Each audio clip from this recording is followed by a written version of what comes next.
नमस्कार दोस्तों। चलिए एक बार फिर स्वागत करते हैं आप सभी का यूट्यूब चैनल हिंदी मार्गदर्शन XYZ में। हम रीत काल के बारे में देख रहे हैं। उसके अंतर्गत विभिन्न कवियों को देखेंगे, जिसमें हम एक दो कवि पढ़ चुके हैं। ठीक, आज हमारा ये अगला कवि है जो सर्वांग निरूपण चल रहा है। इसको हमने रीत काल को काल विभाजन किया, उसमें सर्वांग निरूपण के जो कवि हैं उन्हीं के बारे में देख रहे हैं।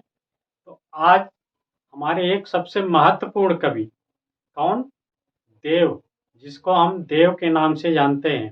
ठीक, उनका मूल नाम देवदत्त था। ठीक, तो उन्हीं के बारे में आज हम देखेंगे, जिसकी तुलना बड़े बड़े कवियों से की जाती है। बिहारी, तुलसी, इनसे की जाती है। वे इतने बड़े कवि हैं, तो उन्हीं के बारे में देखेंगे, उनकी रचनाओं को, उनके जन्म कहाँ हुआ।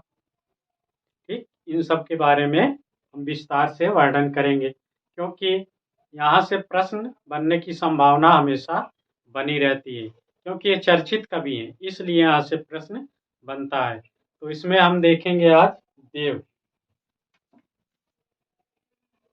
कवि देव, या फिर देव कह लें, या देवदत्त। ठीक, त्रिपाठी,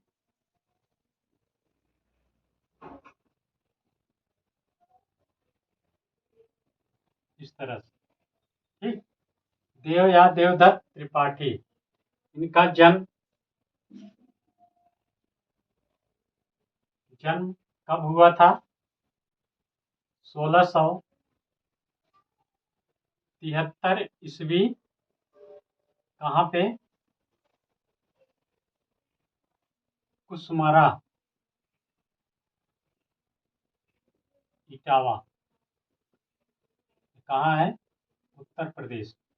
ठीक, उनका जन्म, मृत्यु इनकी 1767 ईस्वी में। ये जन्म, इनकी मृत्यु। ठीक, देव या देवदत्त त्रिपाठी इनका मूल नाम है। कभी पूछा जा सकता है, नाम से भी प्रश्न बनते हैं, इसको याद रखिएगा। तो अब इनके बारे में हम देखें, इनकी तुलना किससे किससे की जाती है। सबसे बड़ा विवाद, ये जो कवि हैं, ये इतने महत्वपूर्ण कवि हैं, इनके बारे में विभिन्न विद्वानों ने टिप्पणियां की हैं।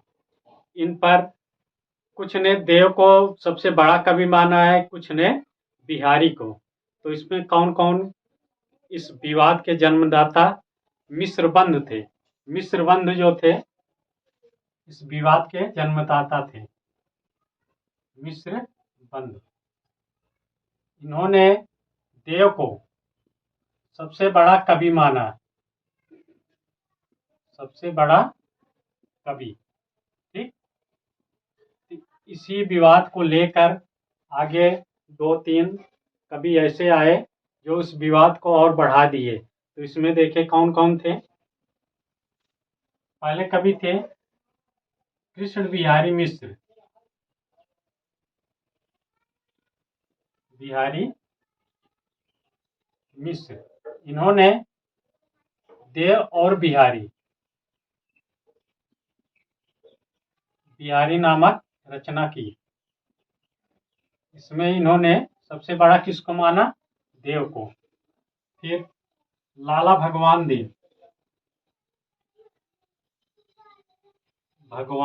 दीन ने क्या लिखा? बिहारी और देव,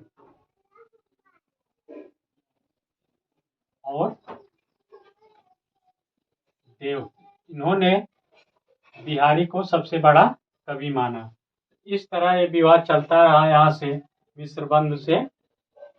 लेकिन ये अपनी अपनी रचना करके, किसी ने देव को सबसे बड़ा कवि मान लिया, किसी ने बिहारी को। वास्तव में देव जो थे एक अच्छे कवि थे। कहा जाता है कि वे एक राजा के आश्रय में नहीं रहे। ठीक, क्योंकि बिहारी एक ही राजा के आश्रय में रहकर अपनी रचनाएं की, इसी से वे ख्याति प्राप्त की। देव जो थे विभिन्न राजाओं के आश्रय में रहे, इसलिए वे इधर उधर भटकते रहे और अब ख्यात उनको उतनी नहीं मिल पाई, ये कहा जाता है। ठीक, तो देव जो थे किसके किसके शासन काल में थे, यानी किस राजा के आश्रय में थे, तो यहाँ देखें राजा के आश्रय में कौन कौन था, इनके लंबी एक सूची है इनकी। आजम शाह,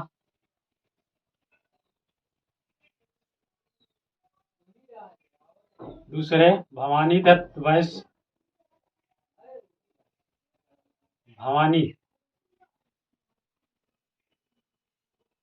दत्त वैश्य और कुशल सिंह,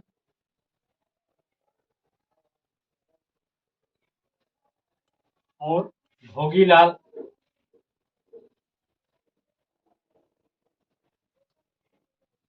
सुजान मणि, राजा उद्योग सिंह,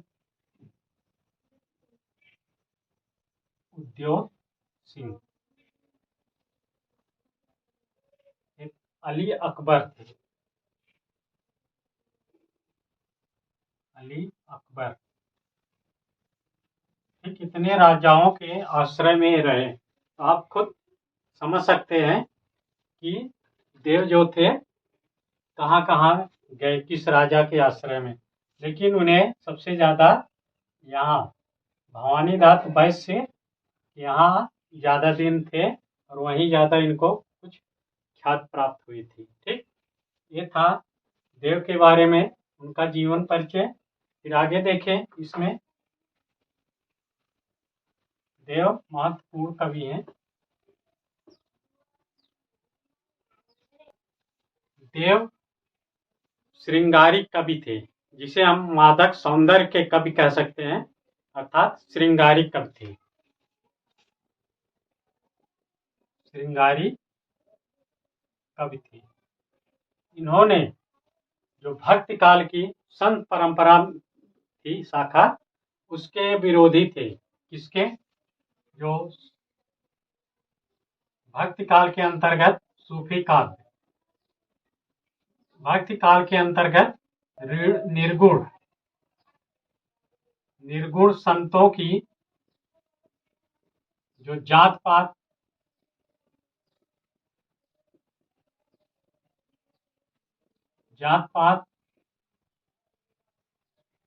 का, जो ये निर्गुण संत जात पात का विरोध करते थे, ऊंच नीच का भेदभाव,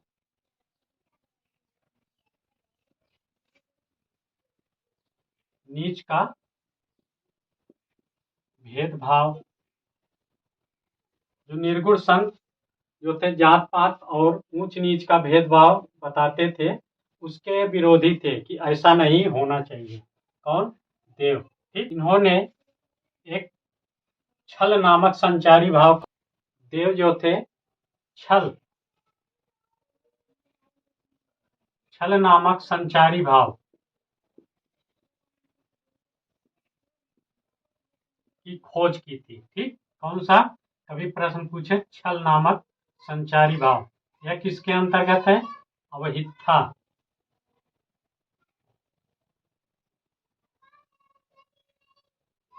अवहिथा में यह संचारी भाव है, तो इसकी खोज किसने की थी?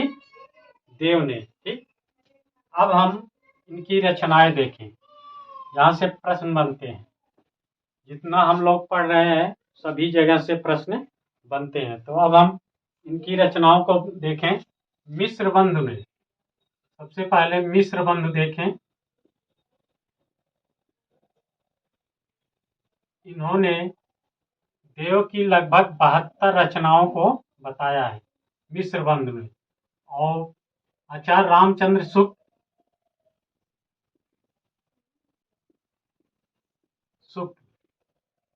ने 25 और डॉक्टर नगेंद्र ने कितनी? 18।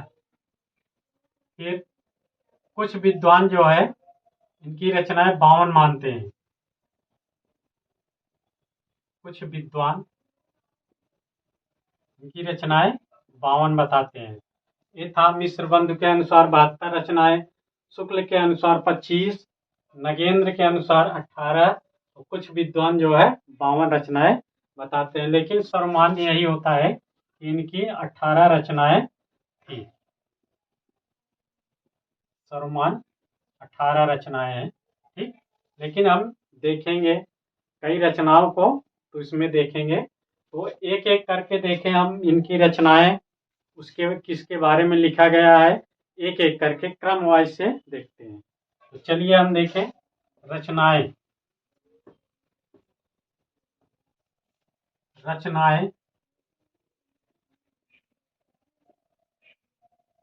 पहली रचना भाव विलास।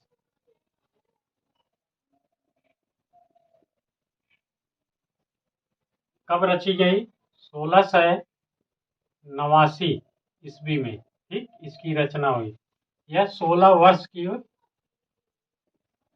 उम्र में रची थी। जब वे 16 वर्ष के थे तो उस समय भाव विलास की रचना की थी इन्होंने।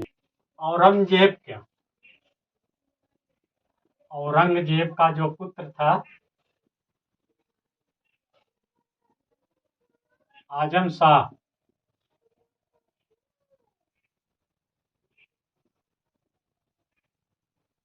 इसके मनोविनोद के लिए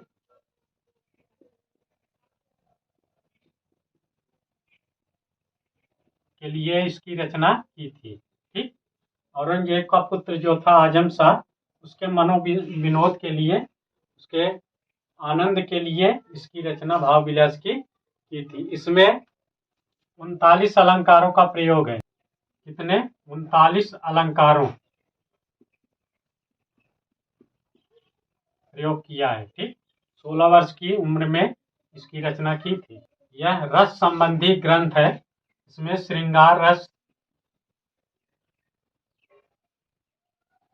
और नायक नायिका भेद,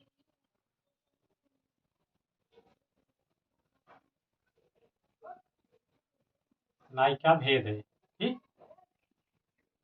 श्रृंगार रस होगा तभी तो ये मनोविनोद के लिए लिखा जाएगा, तो वही है। भावविलास जो था 1689 में, 16 वर्ष की उम्र में इसका, इसके लिए आजम शाह के मनोविनोद के लिए लिखा था। इसमें 39 अलंकार है, श्रृंगार रस, नायक नायिका का वर्णन है। दूसरी रचना विस्तार से देखेंगे एक एक करके, तो लंबा होता जाता है। दूसरी रचना अष्टयाम।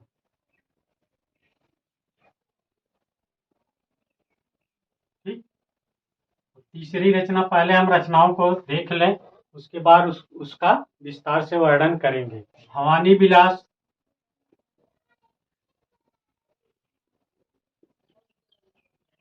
चौथी कुशल विलास,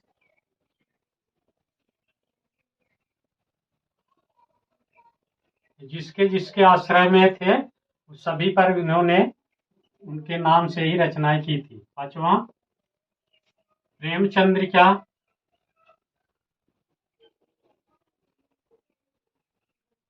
छठवां जाति विलास,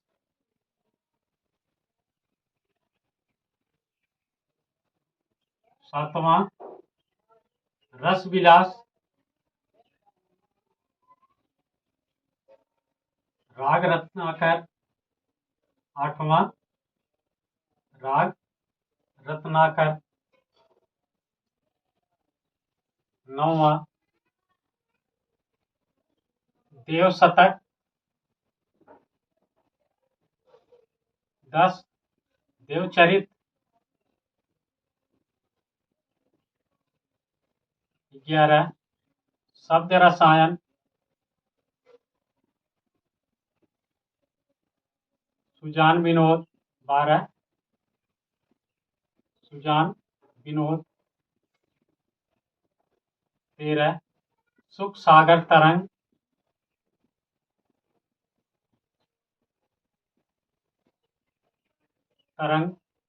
14 देव माया प्रपंच, प्रपंच या नाटक है। 6 अंक है इसमें, ठीक। 15 प्रेम तरंग, 16 श्रृंगार विलासिनी,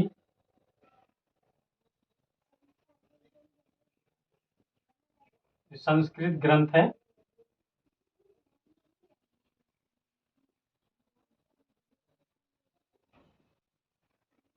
17 आत्मदर्शन 25,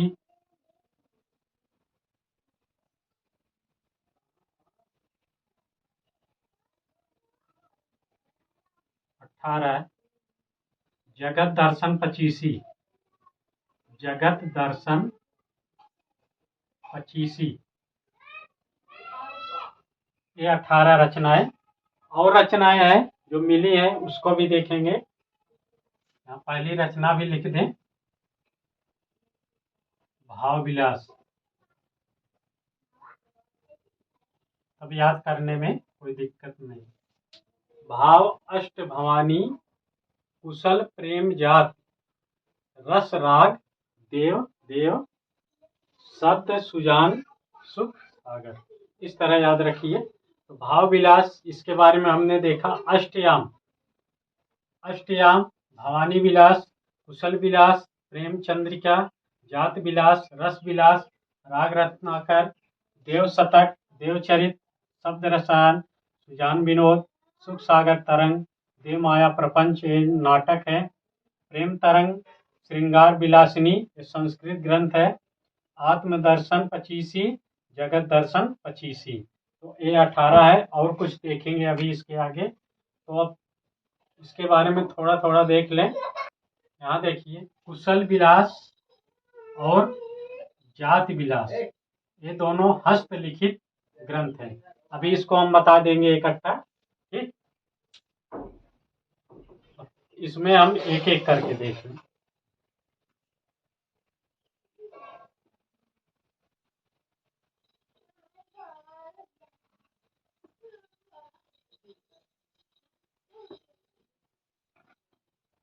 भाव विलास को हमने देखा। अब देखें दूसरा क्या है, अष्टयाम। इसमें क्या है, यह भी आजम शाह के लिए लिखा गया था। आजम शाह के लिए। इसमें जो है दिन के 8 प्रहरों का वर्णन है। यह भी नायक नायिका भेद ग्रंथ है।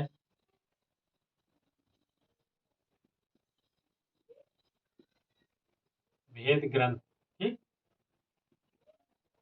इसमें जैसे पूर्वार्ध, मध्यार्ध, अपराह्न, सायं, प्रदोष, निशीथ, त्रियामा, उषा, इस तरह से 8 पहरों का वर्णन किया गया है। तीसरी रचना देखें, भवानी विलास।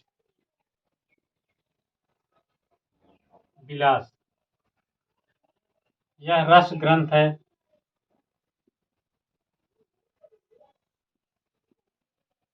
भवानी नाम है तो किसके आश्रय में, भवानी दत्त के वैश्य के आश्रय में लिखा गया। चौथा, कुशल विलास।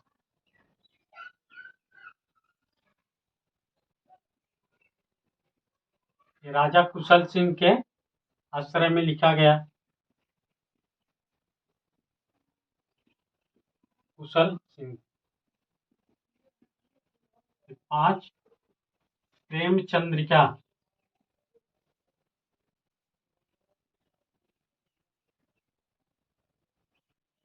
प्रेमचंद्र यह जो है राजा उद्योत सिंह वैश्य।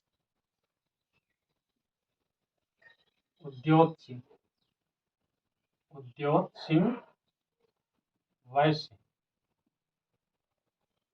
के लिए लिखा।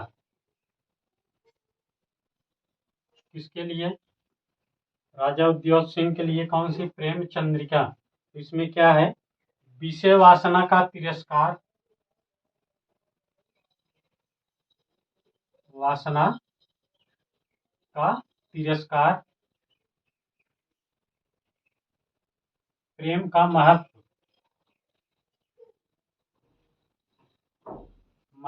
इसमें दिखाया गया है। ठीक, यही है प्रेम चंद्रिका में विषय वासना का तिरस्कार किया गया है, प्रेम का महत्व इसमें बताया गया है प्रेम चंद्रिका में। फिर इसके आगे 6 नंबर,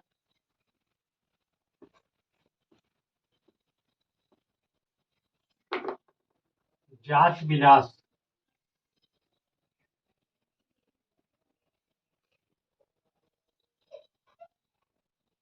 जात विलास में क्या है, विभिन्न प्रदेशों के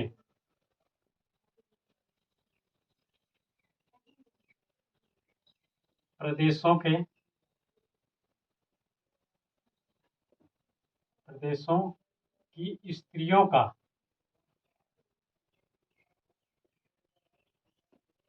विभिन्न प्रदेशों की जाति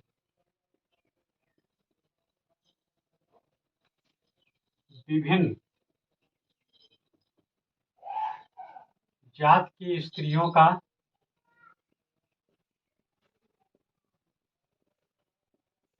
वर्णन किया गया है। ठीक, जात विलास में क्या, विभिन्न प्रदेशों के यात्रा के समय अपने उन्होंने विभिन्न जात की स्त्रियों का इसमें वर्णन किया गया है जात विलास में। 7 नंबर, रस विलास। यह भी रस ग्रंथ है। ठीक, नायक नायिका भेद,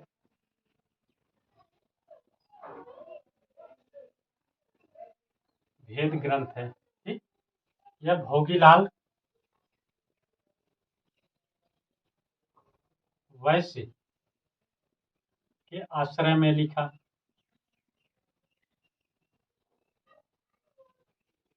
के लिए लिखा कहते हैं। ठीक, रस विलास। फिर 8 नंबर, राग रत्नाकर।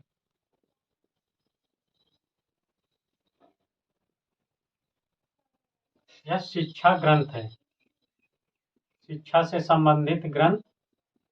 इसमें राग जो गाया जाता है, राग के राग जिसे हम संगीत कह लें, संगीत के रागों का वर्णन किया गया है। ठीक, इसलिए है शिक्षा ग्रंथ है, किसके, संगीत के लिए शिक्षा ग्रंथ। 9, देव शतक। यह जो है आध्यात्मिक ग्रंथ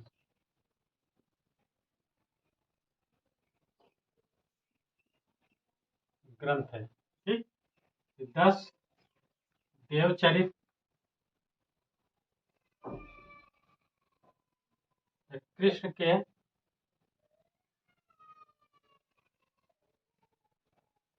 जीवन से संबंधित है।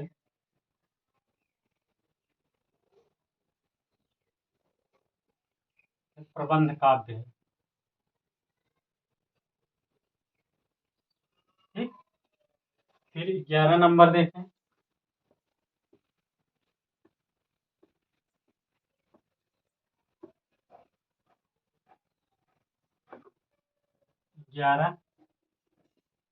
शब्द रसायन,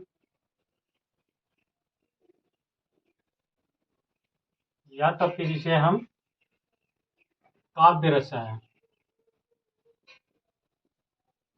कह लें। ठीक, यह जो है शब्द रसायन या काव्य रसायन लक्षण ग्रंथ है,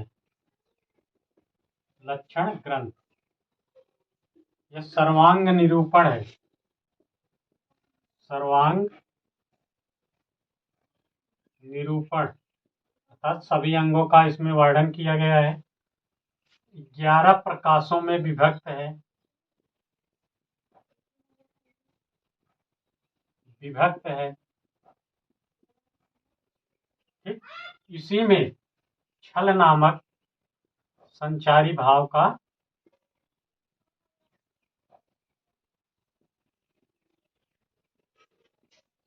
वर्णन है। ठीक, अब जान लीजिए छल, अगर प्रश्न बन गया छल नामक संचारी भाव का वर्णन यानी खोज किसमें है? तो शब्द रसायन या काव्य रसायन में। ठीक, एक ही नाम है। इसमें 11 प्रकाशों में विभक्त किया गया है। सर्वांग निरूपण है यह एक लक्षण ग्रंथ है। ठीक, 11 नंबर ये इम्पॉर्टेंट। 12 नंबर छल जो है यह 34वां संचारी भाव है। ठीक, इसको याद रखिएगा। सुजान विनोद,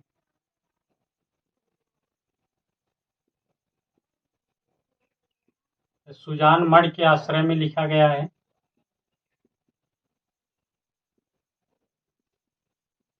आश्रय में इतना याद रखिए, जिसके आश्रय में रहे सभी पर इन्होंने रचनाएं की हैं। 13 नंबर सुख सागर तरंग,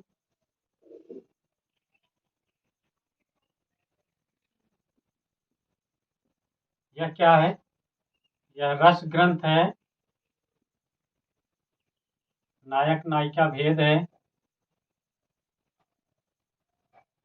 भेद ग्रंथ। और कवित्त सवैया, सवैया में संग्रह है।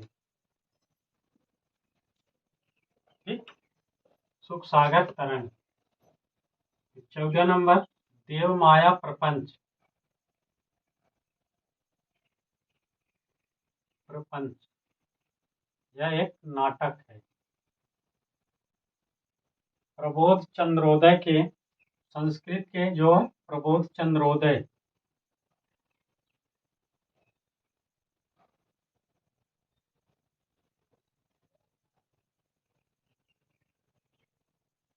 का हिंदी अनुवाद है। ठीक, इसका संस्कृत जो प्रबोध चंद्रोदय का यह देव माया प्रपंच नाम से यह नाटक लिखा गया है। और इसमें 6 अंक हैं।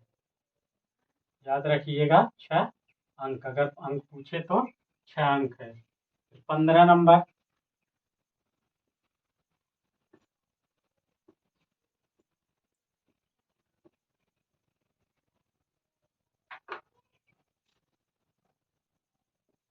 प्रेम तरंग।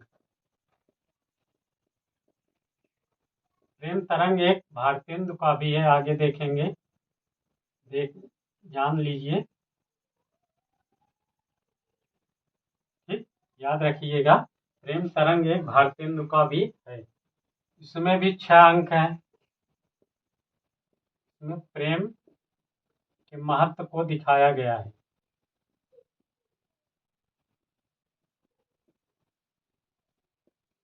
दिखाया गया है। ठीक, फिर आगे जो हमने देखा था उसके आगे कुछ खास नहीं है, यही सब है, केवल रचनाएं याद रखिएगा। फिर हम कुछ और रचनाएं देख लें जो महत्वपूर्ण है। प्रेम दीपिका,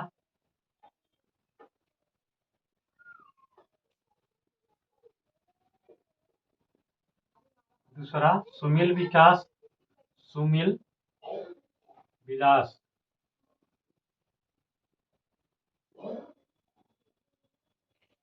तीसरा राधिका विलास,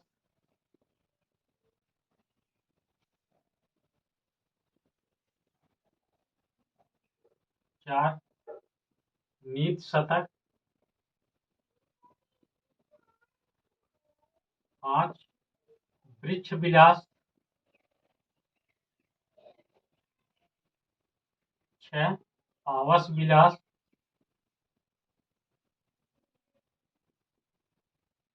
7 ब्रह्म दर्शन पचीसी,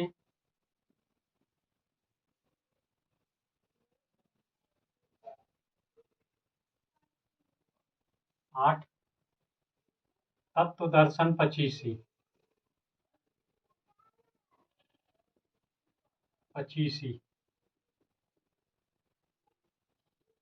9 नक्सिक,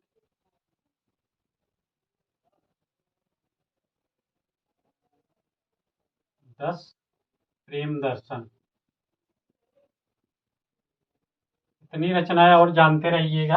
18 जो इसके पहले देखे हैं, फिर इसको लगभग 28 हो गए। ठीक, तो देव ऐसे कवि हैं जो रीत काल में, यहाँ देखिए एक रीतकालीन कवि हैं। प्रश्न पूछा भी गया है कि देव किस काल के कवि हैं, तो कौन है? रीतकालीन कवि है,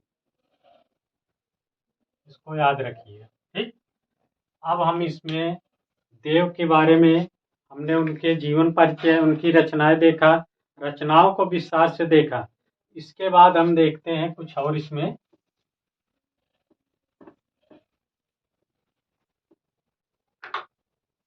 कुछ इसमें काव्य पंक्तियां देख लें। पंक्तियां जो महत्वपूर्ण है। पहली पंक्ति, अपनी अपनी रीत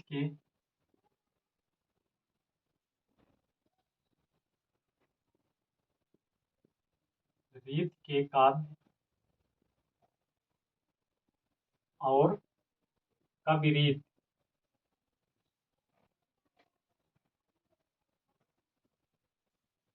भाषा प्रकृत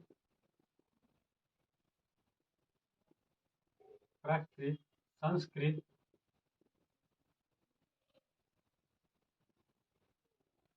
देख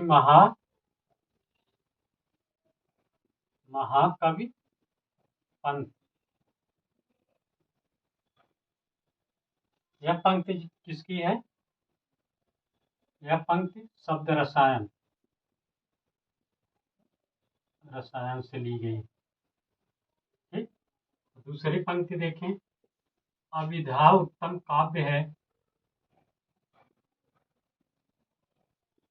उत्तम काव्य है, मध्य लक्षणालीन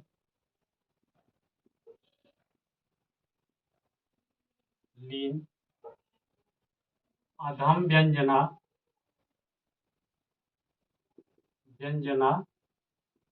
रस विरस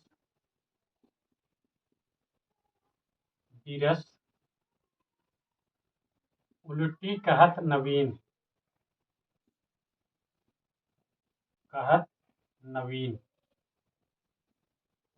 ठीक, तीसरा, यह भी शब्द रसायन से है।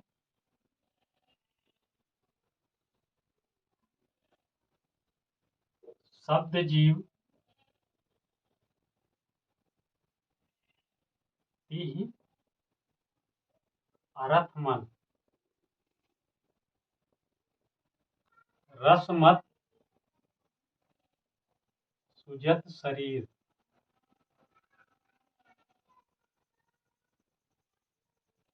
और इसकी पंक्ति देखें, चौथी नंबर,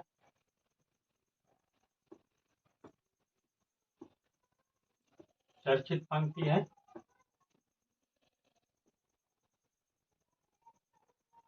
डार द्रुम पलना बिछौना नौ पल्लन की।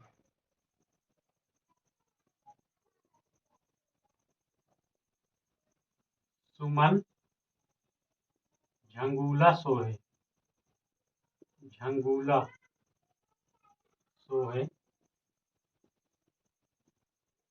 तन छवि भारी दे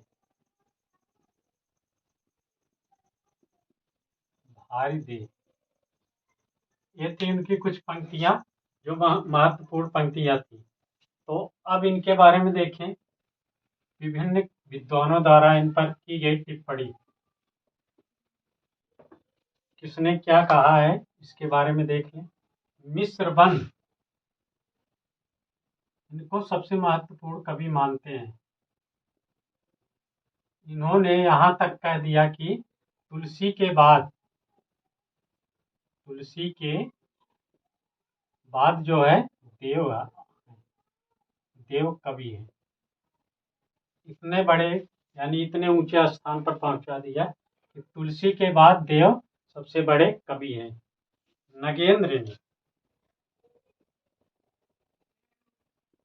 नगेंद्र ने सुख सागर तरंग को, सागर तरंग इनकी जो रचना है इसको नायिका भेद का विश्व ग्रंथ बताया।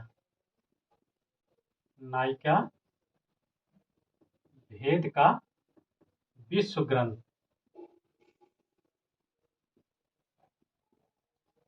ठीक, किसने कहा? सुख सागर तरंग को डॉक्टर नगेंद्र ने। आगे रामस्वरूप चतुर्वेदी। चतुर्वेदी ने मध्यकालीन हिंदी काव्य भाषा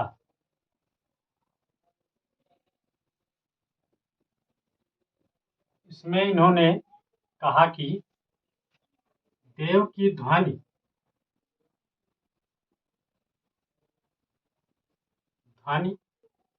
संवेदनशीलता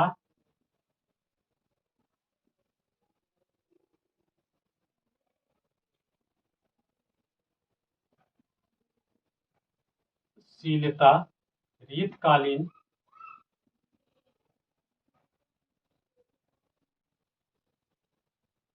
काव्य भाषा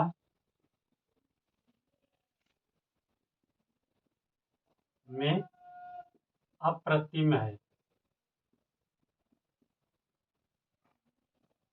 ये किसका कथन है? रामस्वरूप चतुर्वेदी का। इसमें किया मध्यकालीन हिंदी काव्य भाषा में इसका उल्लेख किया है।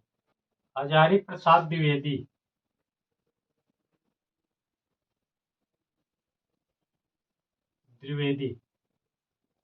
इन्होंने मोतीराम और जसवंत सिंह के बाद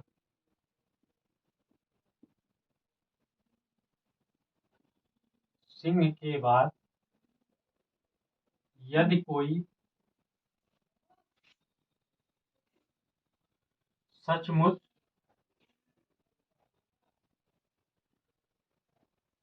शक्तिशाली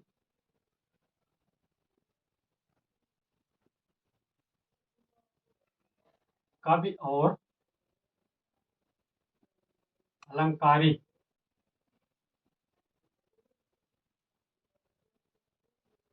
कवि हुआ है तो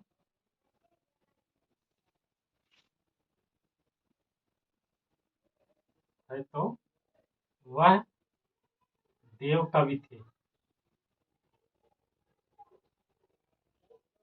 ठीक, ये किसका कथन है? हजारी प्रसाद द्विवेदी।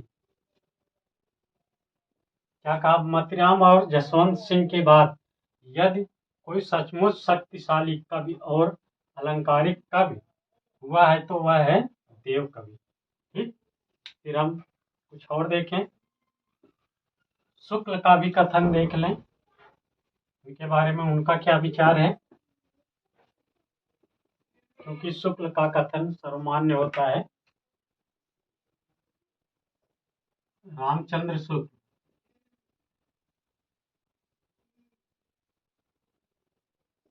इनका कथन आचार्य के रूप में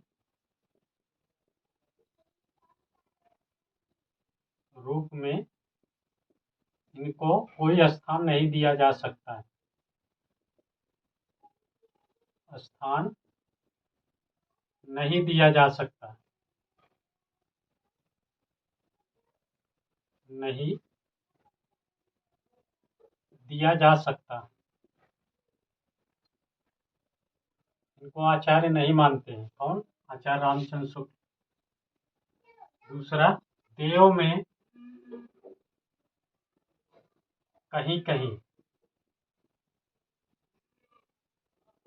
शब्द शक्ति, कहीं कहीं शब्द व्यय बहुत अधिक है।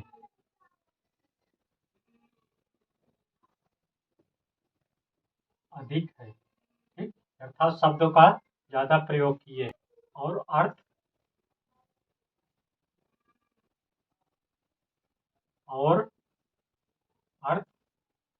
अल्प, यानी शब्द का प्रयोग ज्यादा है लेकिन अर्थ अल्प है, छोटा है। तीसरा, रीतकालीन कवियों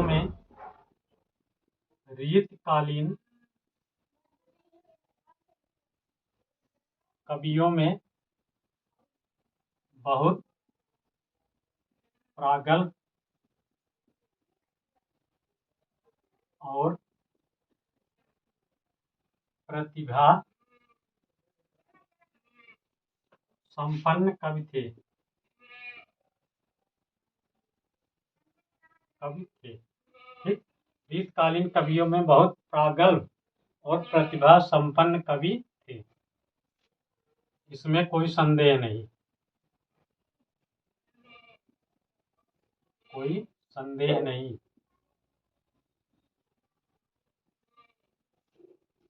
4 कवित्व शक्ति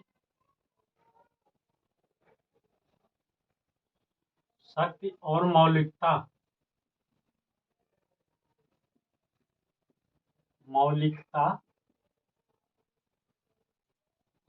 देव में खूब थी।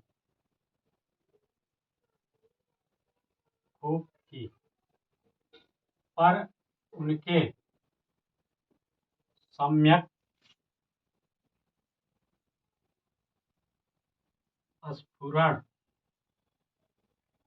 स्फुरण में उनकी विशेष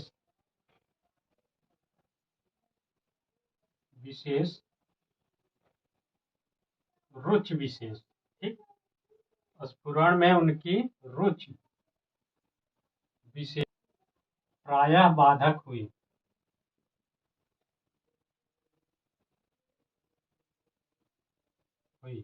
ठीक, ये था देव के बारे में आचार्य रामचंद्र शुक्ल का कथन, जो महत्वपूर्ण है, क्योंकि रामचंद्र शुक्ल का कथन सबसे महत्वपूर्ण होता है, तो इसलिए याद रखिए। तो आज हमने देव के बारे में, उनके जीवन परिचय